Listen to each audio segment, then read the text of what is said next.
This is Optimal Relationships Daily, episode 1371, Cross-Sex Friendships, Hazardous to Your Mental Health, by Dr. Selterman of Luvze.com.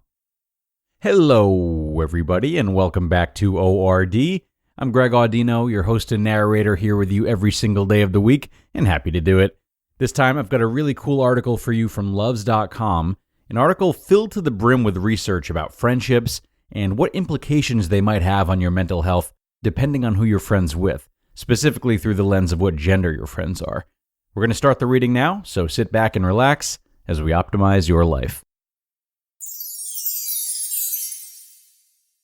Cross-Sex Friendships, Hazardous to Your Mental Health, by Dr. Selterman of Luvze.com. A reader asked, "Is it true that girls who have more guy friends than girlfriends are less likely to have anxiety and depression? What does research say about girls who have more guy friends than girlfriends?" Interesting question. Before I respond in more detail, I'll cut to the chase. In my review of the existing research, I couldn't find a study that directly answers your question about whether having more opposite sex than same-sex friends raises psychological health in women. However, this is what we do know from the research. Opposite sex or cross-gender friendships amongst heterosexuals can be challenging to maintain, but they're also very valuable for a number of reasons. We've written about these relationships before. For example, managing a platonic friendship if one or both parties feel some attraction, which is common, can be tricky because of the inevitable tension, and a lot of these relationships are characterized by at least some degree of attraction. However, having opposite-sex friends also gives people joy and fulfillment, as well as a different perspective on the world that they simply can't get from a same-sex friend. For example, opposite-sex friends talk to each other about a greater variety of topics than same-sex female friends. Females who prefer opposite-sex friends feel that they're more caring, trustworthy, and supportive, but also provide more narcissistic benefits compared to same-sex friends, measured by items like, "My friend gives me undivided attention." This could have implications for how people feel about themselves in terms of confidence and self-worth. Now, since your question was focused on females, let's talk about this a bit more. Friendships among females are somewhat paradoxical. On the one hand, they can be very beneficial because women tend to be more empathetic and affectionate with each other, and value intimacy more than men do. Women tend to be very supportive when their female friends are under stress. They engage in what psychologists refer to as tend and befriend behaviors. This means that women respond to each other's needs by forming friendship alliances and comforting one another during difficult times. Women are more supportive and open in their friendships than men, which would suggest that they're less vulnerable to depression and/or anxiety. On the other hand, women can be competitive with each other, especially in the dating game.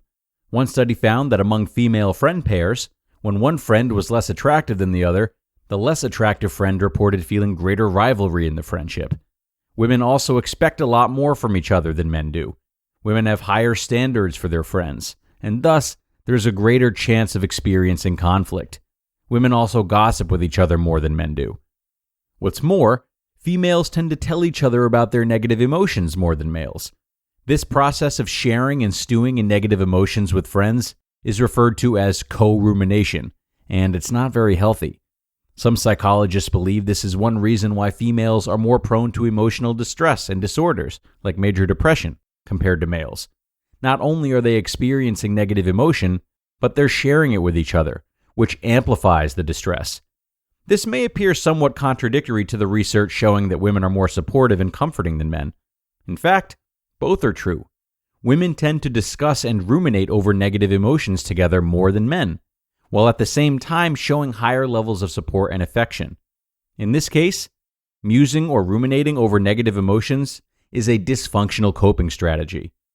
Given that girls tend to co-ruminate more than boys, having male friends to balance them out, in theory, would enhance girls' mental health. However, this is not the case. Some research shows that girls co-ruminate just as much with male friends as they do with female friends, and boys co-ruminate significantly more with their female friends compared to their male friends. So much for that theory. Here's a money quote from the study authors. Quote, "It is possible, then, that females are simply more inclined to co-ruminate in a variety of relationships. whereas males may only significantly increase their co-ruminating behaviors when their closest confidant is a female friend." End quote. One study came close to directly addressing the issue of good versus bad proportions of opposite versus same-sex friends. In research on adolescent girls, having a greater proportion of opposite-sex friends, boys, to same-sex friends, girls, was associated with more antisocial behavior, like a quick temper or physical or verbal aggression. This suggests that girls with a higher ratio of male to female friends are less mentally healthy. However, antisocial behavior is not the same thing as depression and/or anxiety. And also, this is still not the same as saying that they had more male friends than female friends. In this sample, the vast majority, 75%, of teenagers' friends were same-sex friends. Furthermore, the overall effect was different depending on whether the girls experienced puberty early or later in adolescence. For girls who developed at a younger age, they were much more likely to have older, possibly more rebellious male friends, and to be more antisocial compared to the girls who matured later on. Finally, it's important to remember that correlation does not equal causation. The authors of this study did not suggest that friendship networks cause antisocial behavior. Actually, it was the reverse. The authors discussed early maturation, puberty, and antisocial behavior in teenage girls as the variables that predict having a large percentage of male friends. Other research shows that adolescent girls with a male best friend were more antisocial, more likely to steal or lie to others, than girls with a female best friend. The important thing to remember here is that the nature of friendships changes dramatically in the teenage years, and it's totally normal to have opposite-sex friends. But having an opposite-sex best friend may be more problematic, especially for girls. Those who act in a way that is atypical to their gender, like a girl who is one of the guys, may have greater social dysfunction because they experience gender policing, where they're stigmatized and picked on by their peers. To summarize, some research suggests that when women have a higher proportion of male friends compared to girls with a lower proportion of male friends, this can be problematic, although it's not clear that having lots of male friends causes any psychological dysfunction in females. Furthermore, some of the distress in adolescence that goes along with having lots of male friends may be due to stigma and bullying from peers and have nothing to do with the friendship itself. Future research could also investigate more of the possible benefits to having opposite-sex friends. You just listened to the post titled, "Cross-Sex Friendships, Hazardous to Your Mental Health?" by Dr. Dylan Selterman of Luvze.com.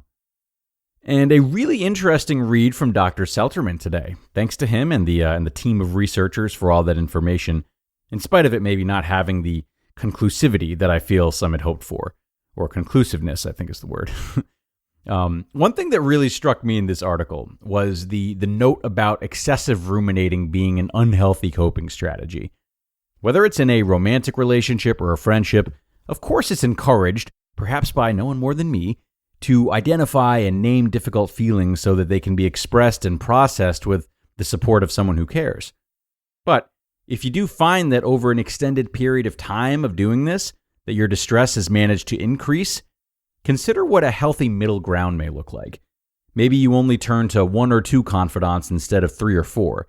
Maybe you set specific time aside to reflect on such things rather than letting it permeate. Or maybe you consider how the nature of these conversations could be changed in such a way that they're only about the exchanging of new progressive ideas as opposed to recycling the same pain without any action tied to it. I don't know. It appears that even expression and communication may have a sweet spot in which too much causes more pain than pleasure.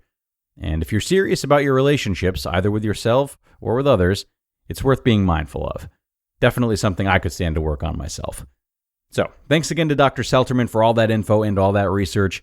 It's time to wrap up another episode, so enjoy the rest of your day, my friends, and do be sure to come on back tomorrow where I'll have another post to read for you and where your optimal life awaits.